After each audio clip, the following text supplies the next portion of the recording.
D'une frontière à l'autre, des personnes se sont réunies afin d'effectuer une marche en soutien aux réfugiés. Une marche qui commence aux portes de l'Italie et qui devrait finir en plein cœur de Londres.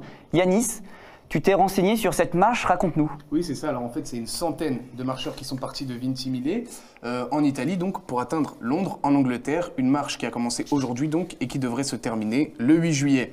Alors la première étape, c'est Vintimille-Marseille, 256 km. Pour comprendre le sens de cette marche, on a contacté François Guénoc, marcheur et membre de l'association L'Auberge des Migrants.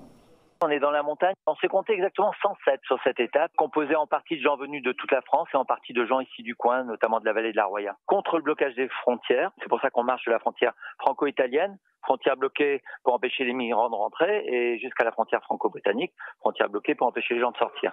Tout ça étant des dispositifs coûteux, inefficaces, ça passe quand même, et inhumains, ça pousse les gens à prendre des risques, il y a des morts, etc. Le deuxième objectif, c'est de protester contre le délit de solidarité. Rien n'est résolu avec le texte qui a été voté récemment.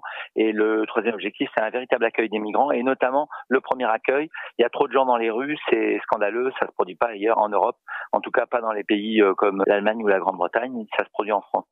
Voilà, leur but, c'est donc de sensibiliser l'opinion publique, vous l'aurez compris, Théophile et Rémi, sur la situation des réfugiés.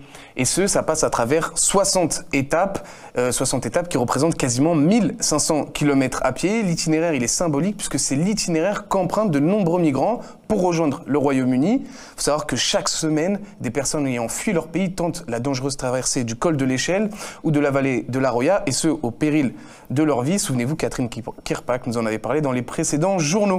Et il en est de même à Calais, où les réfugiés n'hésitent pas à prendre de gros risques pour rejoindre le Royaume-Uni, notamment en se cachant sous des camions.